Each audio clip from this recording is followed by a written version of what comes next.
All right, we have Dr. Tariq Rahman here for an interview. Date of birth is October Omar, 1st. Omar, what are you doing?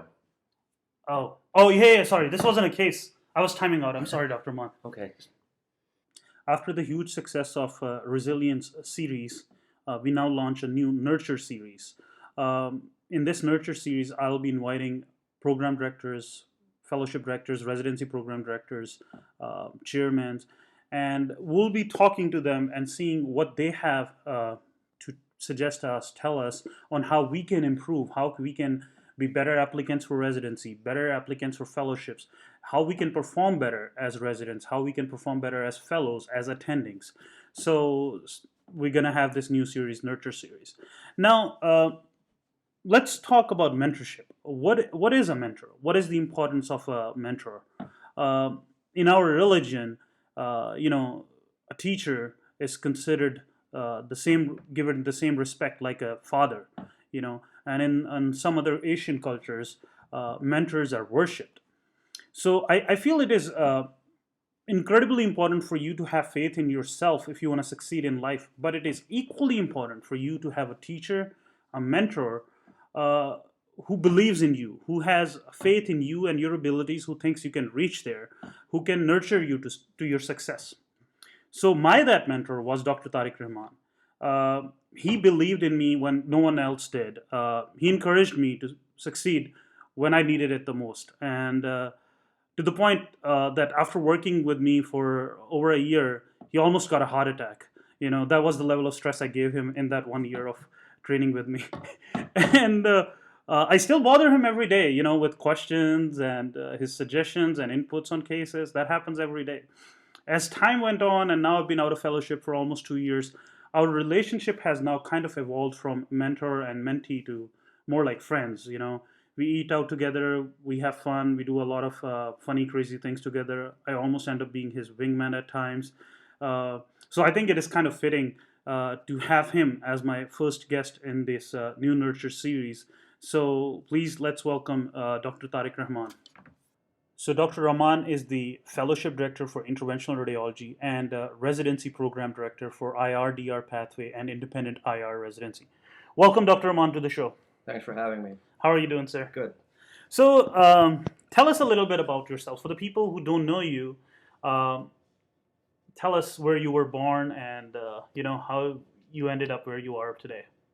Okay, well, I guess I'll start with my education. I went to high school in Philadelphia. It was a pretty famous high school where Bill Cosby actually went when he was a better man.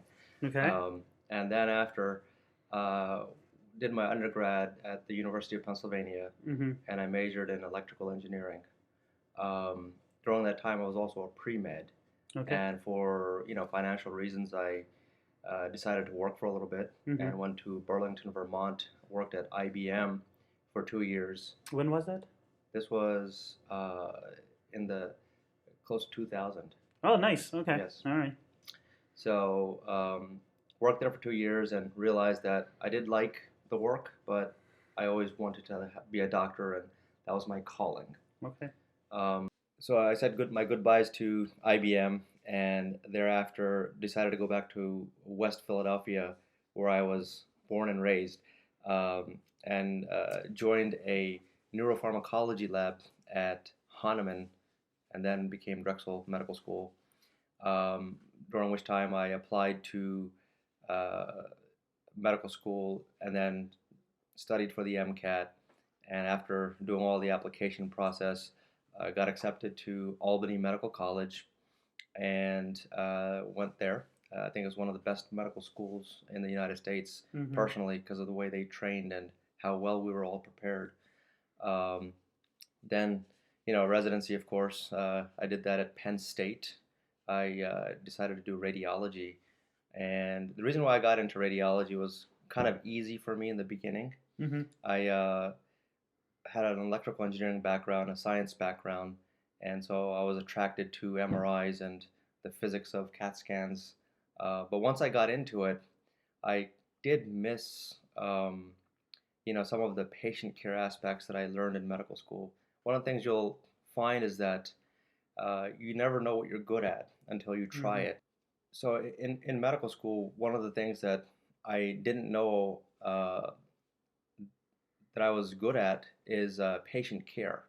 And in the third and fourth years of medical school, I had very, very positive feedback from patients saying that, I was a great doctor, or was going to become a great doctor.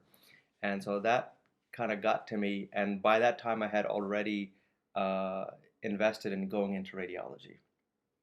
So once in radiology, in residency, year one, I not regretted the residency, but I missed the clinical aspects of medicine. Reading X-rays and MSK films was kind of dry, and was had some second thoughts. Mm-hmm. But then I stayed with radiology, and in the second year of residency, I got introduced to interventional radiology. I didn't know that existed in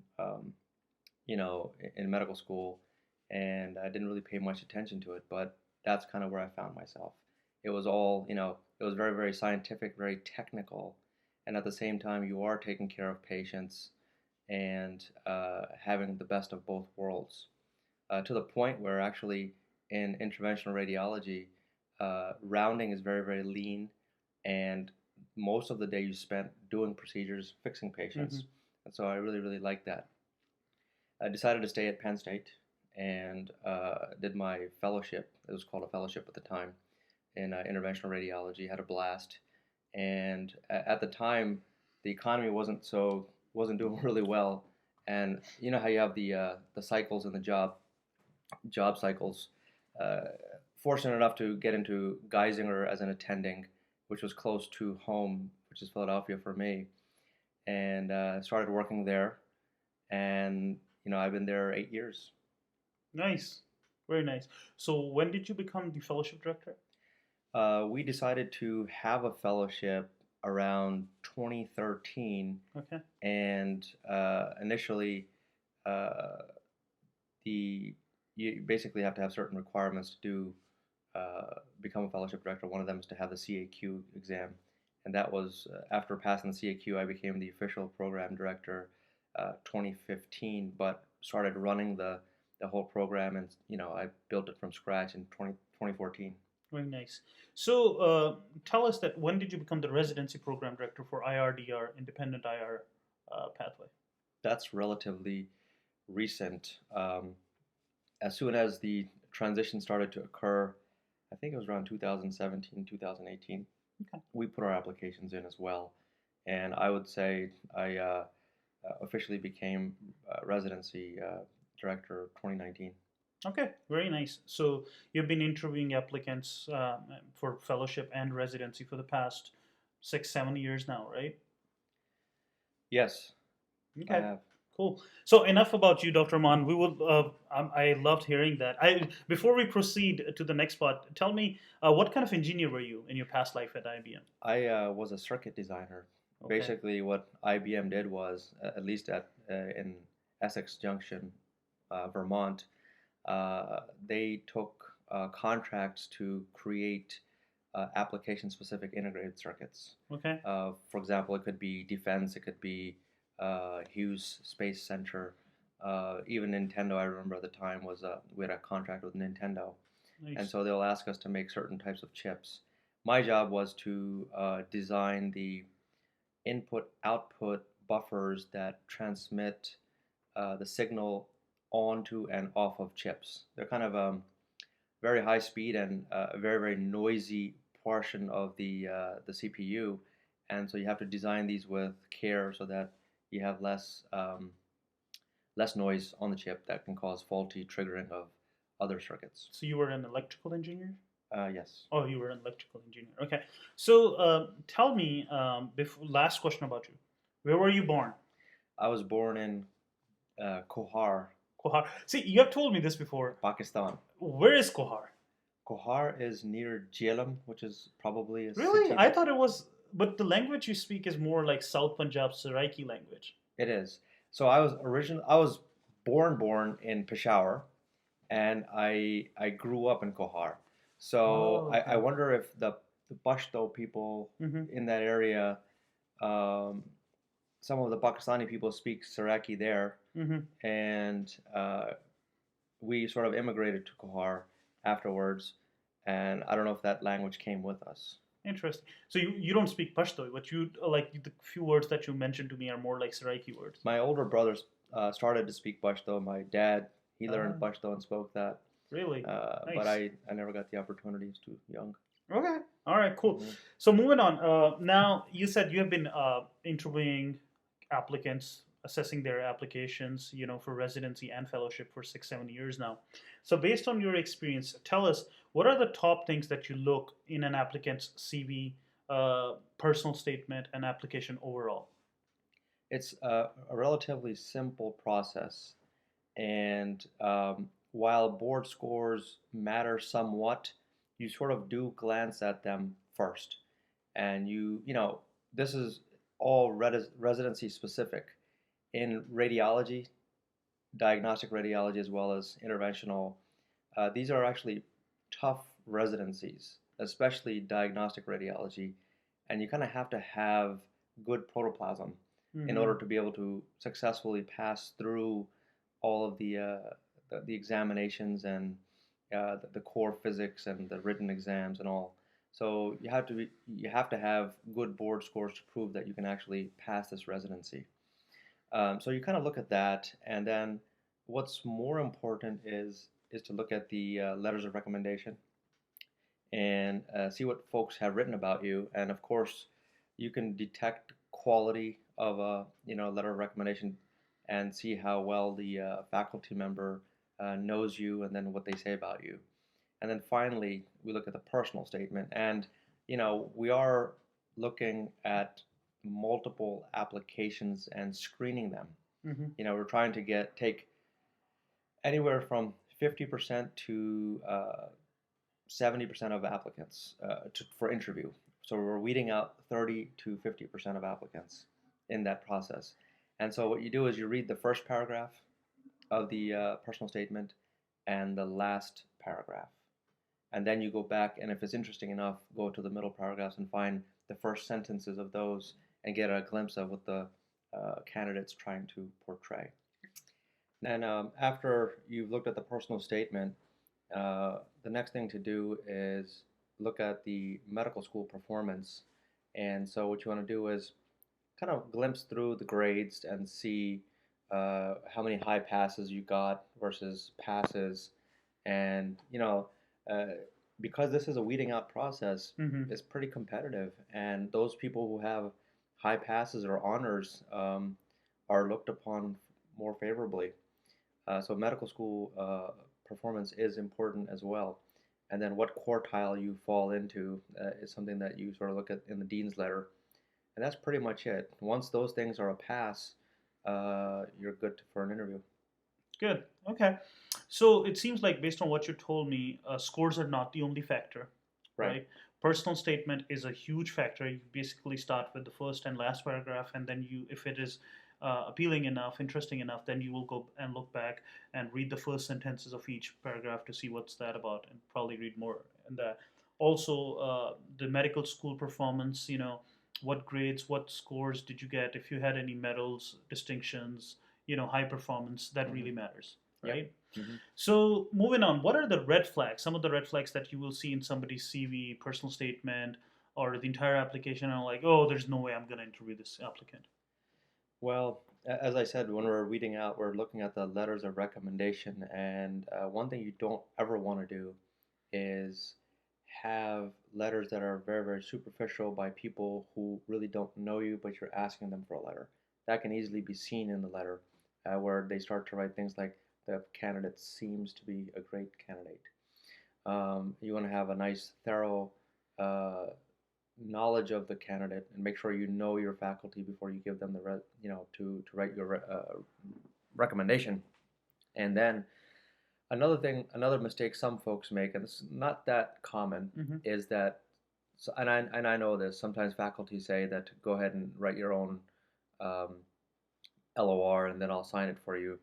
And we, as screeners, can pick that up immediately that this was written by How do you the. know? Well, they'll start talking about in interventional radiology. They'll start talking about a case that they've done and how they helped out, etc., in the case, and then you know that the knowledge of an attending or the description provided by an Uh, attending will be far different than that provided by a medical student who's getting into the field and doesn't really know it. Yeah, and So I yeah, think that can happen in any specialty, right? Even if you're going into internal medicine and you mention something in your letter, yeah, and that can be picked up. yeah. Also, you said that, if there's somebody who doesn't really know you and you Hmm. ask them to write you a letter, that can be seen as well. So that's like, what other things are the red flags that can be seen? Other red flag. Those are the bigger ones, and then we do look at board scores, and if you Okay. failed a board once or twice, mention it in your personal statement as to why that happened, and that you're a bad test taker. You can say that. Hey, I don't take good tests, but I'm a very, very hard worker. Explain it, and that if you obviously got a better score after you failed it the first time, explain what happened there as well. Got it. So tell me something. Let's say if there's any residency applicant listening to your interview, what advice would you give them specifically that how they can make themselves better residency applicants? At least for interventional radiology, uh, you know, our specialty is very, very, it's a subspecialty of radiology. And so, in your personal statement, you have to mention why you're interested in interventional radiology. I've weeded out many personal statements that don't even mention that they want to do interventional radiology. I can't give you an interview if you don't mention interventional radiology In your personal statement. in your personal statement. You can talk. Interesting. I mean, I get it that a lot of folks are trying to apply it to both DR, which is diagnostic radiology, as well as IR. Um, but if you really want to get my interest in you, you have to talk about your experiences in interventional radiology and how that is the reason why you're applying and wanting an interview with us. Interesting. So, I think that applies pretty broadly to every specialty. Let's say if I'm applying for medicine or peds, and if I don't mention that specifically, don't address it, all I'm saying is I want to be an excellent doctor in future, but I don't say why I'm doing medicine or why I'm doing peds and why I want to be a pediatrician. Then I think that's an interesting thing. And quite frankly, the thought process is you're a great guy, but I'm not going to give you an interview. That's just what happens. The competition is very, very tight, fierce. Okay. So moving on, let's say if somebody gets an interview, right? You looked at the application, you know what are the things, you're like, okay, this seems like a good candidate. What are the things if somebody comes for an interview in the entire interview process, the top things that you think will impress you the most? Candidness and being humble and being able to sort of talk about your experiences in a willing manner. Um, you know, and then sort of if you could potentially, one of the questions I ask is, uh, what procedures have you done? What procedures do you like in IR so far? And based on what you say there, and in addition, uh, evaluate your hand skills and do you like to work with your hands? And then during that time, you're basically sort of looking for a frank answer. If you start saying that, oh, I did this procedure, I did a tips, and I'm great at it, I know you're not. And if you can sort of admit that you have uh, a knack for hand skills and that you want to train and become better, uh, basically being humble in the interview is kind of what we're looking for because what that does for us is we're trying to train you in procedures Mm-hmm. and there's a certain amount of knowledge that we have and we need to impart that to you. What I'm looking for is, am I going to be able to impart the knowledge and will you be receptive to it? Will you be receptive to feedback? Will you be receptive to negative feedback? And will you be a team player and continue to move forward? Those are really what you're trying to get from the interview. Or will you behave like, no, no, no, Dr. Rahman, I know what I'm doing and I'm going to do that? You don't want somebody like that. You want somebody who's humble, who's ready to accept that they have deficiencies, they have gaps in their skill set and their knowledge, and they demonstrate that ability to take good feedback, even negative feedback, accept criticism and improve from them. Precisely because those are the students that we found to be the best trained at the end of the program. Good. Okay. Thanks. Thanks for sharing that. Um, And anything else that you want to add, like during this entire residency and fellowship interview process, that you think really adds to the application of a candidate? Well, I guess if you were involved in interventional radiology and whatever got you interested in it, if you can sort of prove it through the interest groups that you were part of and what faculty mentors, you know, helped you in the process of getting to where you are now, it'll give us a better idea that you're really interested in interventional radiology and it's not a secondary thought. You know. Got it. Okay. And now, moving on, let's say if somebody comes for an interview, what are some of the red flags that you look at it? Like, there's absolutely no way I'm going to have this applicant. That would be, kind of exactly opposite of what we just said. You're not humble, you're cocky. And I'm here to just make sure I get my diploma and I'm getting out of here. If you look bored, and unfortunately, while this may not be your fault, but if you look sleepy and bored and tired, or you feel somewhat aggravated at the question that was being asked of you. For example, I asked one candidate, um, "Can you tell me why you decided to become a doctor?" And then, he was an elderly candidate, and he looked up and said to me, "You want me to tell you why I want to become a Really? doctor?" And I was like, "Yeah, sure, go ahead, go for it." And I Wow. was like, "We're done."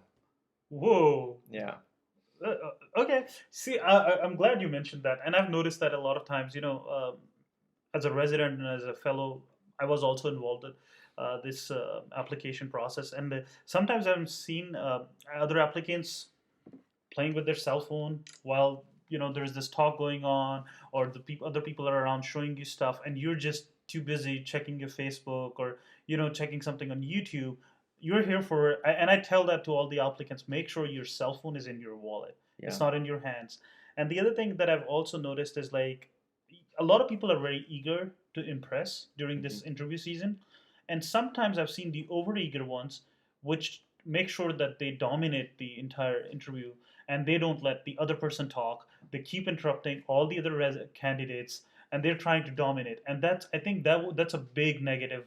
Like, all the people that I've ever seen with this, I've emailed the program director saying that please don't take this person. This is going to be a nuisance for everyone. He didn't let other people speak around it. So that's a very important point. Pre-COVID, when the people came in person for interviews, and not saying for you to pretend, we all want you to be yourself, but the program coordinator, the residents, everyone is technically evaluating you, whereas it may not really become part of your overall evaluation if you do have uh, standout red flags, they will be picked up by the residents or the program coordinator. All right. So to summarize, be humble, be confident, and be respectful to everyone around you. And be yourself. Yep. Yep. Thanks. Moving on. So let's say if somebody's sitting right in front of you doing an interview, what are the things you will tell them? I know some of the big ones, like you said, be yourself, be confident. Is there anything else that you would like to tell them specifically just for the interview, not for the interview process? Um, some folks, well, I guess be brief, be explain yourself, explain the answer, but then also save some time for the interviewer to be able to ask you another question. Don't just go on talking and talking. Sometimes what ends up happening is you can't ask your questions because they continue to talk. Interesting. You ask them, tell me about yourself, and then And half an then, hour. yeah, half an hour later, it's like, okay, so. Interesting. Thanks for sharing that, Dr. Rahman. Mhm, So let's say now the interview is done, right? mhm. After the interview, what's your take on post-interview communication? What are the do's and don'ts of post-interview communication? What are the things you recommend and don't like? So first off, ACGME discourages responses to emails sent by candidates. And then when you do send your response, and I do find it better when the response has some relevance or context of the interview within it to remind me that this is the interview that we had. We can easily see that this is a generic response that's been given to everyone with the name changed to Geisinger. Try to make it customized to the interview that you had and the experience you had at our institution or whatever institution that you're applying to, and that'll make it more realistic. Got Just it. and be real and say, I really want to go to this program. Um, Don't send a generic email, copy paste. All right, I had a good time. I really like the area. I don't really like the people, and I want to be here. Talk more about the experiences during your interview. Talk about the people you met. Right. exactly. Okay. Cool. So let me ask you this. Let's say if I'm an applicant and I send you an email, Dr. Rahman, I really like the program, and I am gonna rank you number one. Right. Does that change your ranking in any way Um, of the applicants? that's kind of hard to say because first off, you don't know if the candidate is telling the truth. Which doesn't happen You know, almost all the time. They're always lying, right? they're always lying. Yeah. So it does mean that they're going to rank you highly. Um, that's a tough question. And while it does have that ring and it does get your attention, it only gets it for so long. Once again, you have to sort of talk about what specifics of the program that you liked and how do you think you'll fit into it. Mhm. That's more important than telling me you want to be ranking us number one. Yeah, and to add to that, what I've noticed in my experience, a lot of students ask And let me me. add one more thing. Sure, Sorry. go ahead. Go ahead. And then that could potentially also be taken negatively because if Yes. your application is not the strongest, forgive me for saying this, but it may sound like you're begging. Mhm. We No, don't. that's We exactly don't. what it is. We don't want to have that either. Yeah, and that's what I tell everyone when someone emails you and says that I am actually going to rank you number one, or if a program emails an applicant that they're going to rank someone number one, that doesn't mean much, right? It doesn't. Yeah. That's not Okay. important. Got it. And let's say, okay, now this entire process has happened. Somebody got the residency. They have now matched, and now they're an intern, a junior resident. What advice would you have for them, for all the young trainees and junior residents? And I understand since you're an interventional radiologist, most of our talk is focused towards it, but we will also, make it generic because most of the things apply broadly to every specialty, right? No matter if you're peds or radiologist or internal medicine or surgeon, the basics are always the same in Right. terms of communication, professionalism, and ethics. Right. Just general advice, and so number one, uh, be the person that you want to work with is the bottom line. If you follow that tenet, you'll be very successful in everything you do. Number two, if this is the field of medicine, so we'll narrow it down. If you operate in the realm of patient-centric care, and whatever decisions that you're making for a patient that are coming through, and if you imagine that they're your grandfather, your mother, your sister, your daughter, um, if you sort of take care of these patients as if they're your family members, all of the decisions that you'll make for them will be the correct decisions. You won't be second guessing yourself. And then, in terms of the team spirit, if you're a team player, if you're motivated and actively involved in trying to get the day done, actively, once again, in a humble fashion, keeping your mind free and clear and allowing the attendings to give you feedback and be receptive to their training, you'll be surprised how much more you'll get out of your program. Okay. What's the biggest red flag, the biggest thing that you will tell a trainee, please don't do this ever? If you tell a trainee that, let me show you how to do this procedure, and they say, well, why don't you let me show you how to do this procedure? Don't tell the attending Okay. physician that.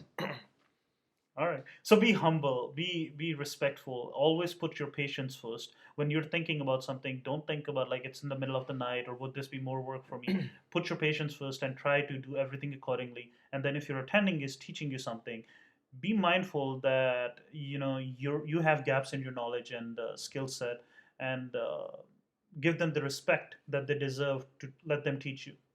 Absolutely. If you don't give an attending respect, and let's just say you have a sort of a rough or difficult to work with attending who's giving you advice as well, you should still take that in the humble most fashion, because that's what is making them successful. That's why they're in the business for 15 years and you're in it for a few months.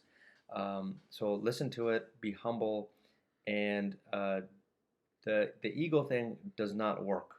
You have to have a no ego stance or an image of a no ego person in order for the information to flow towards you. It's a very difficult concept, but once you get that, it's it makes for a very successful trainee. Okay.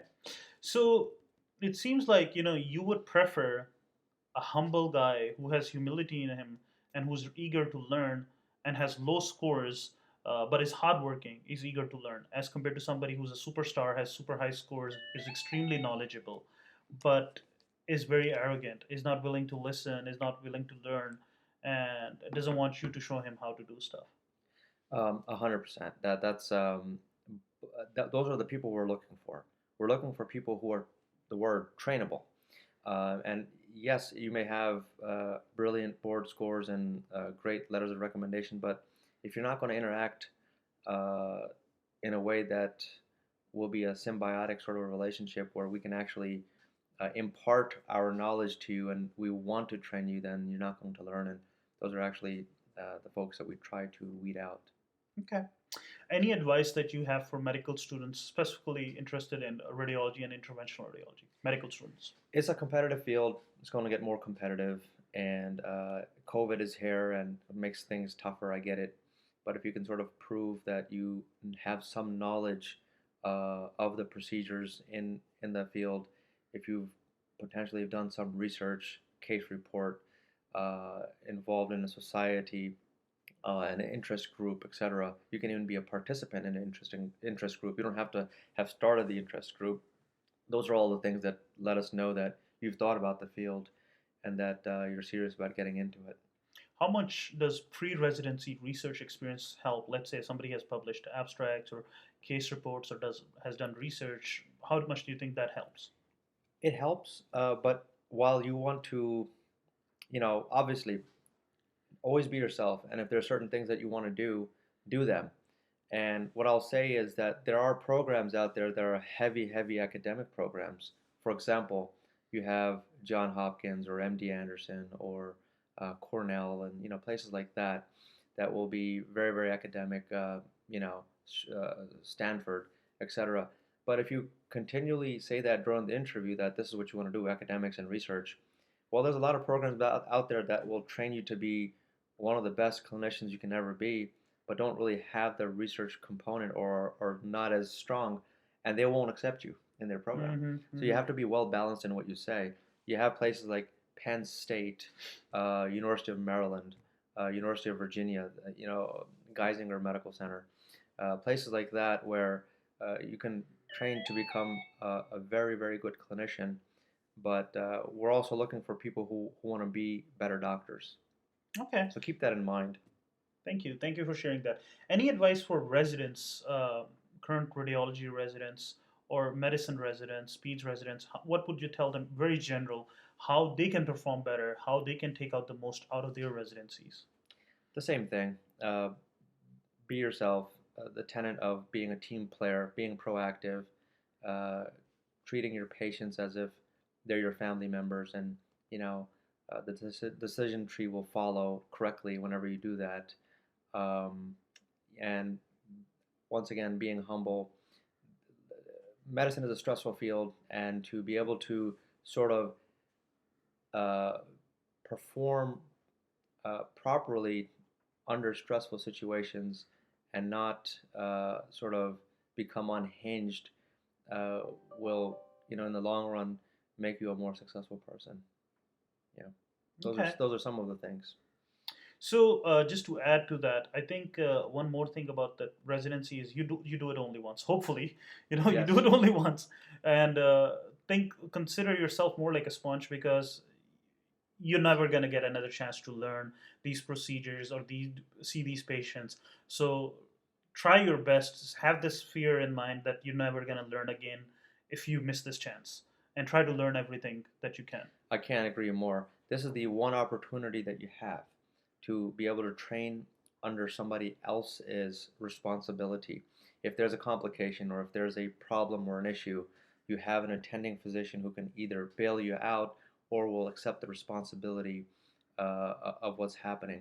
And so I'd encourage you to delve into the complexities, get into the complex cases, and do them to the best of your ability because this is the one time when you're in safe hands.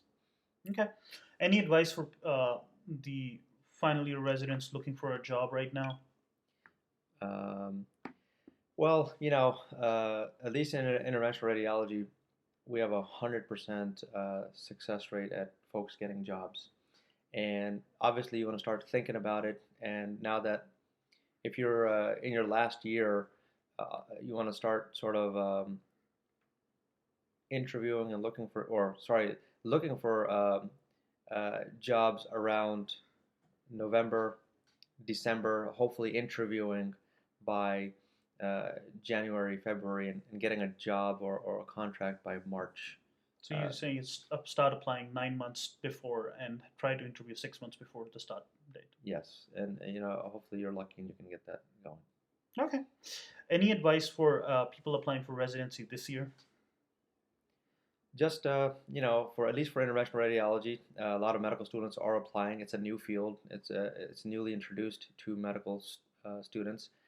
Make sure that you make it clear as to why you want to get into interventional radiology. Know something about the field, um, and have done some work in the field. Have a mentor in the field, and all of those things will let us take you more seriously.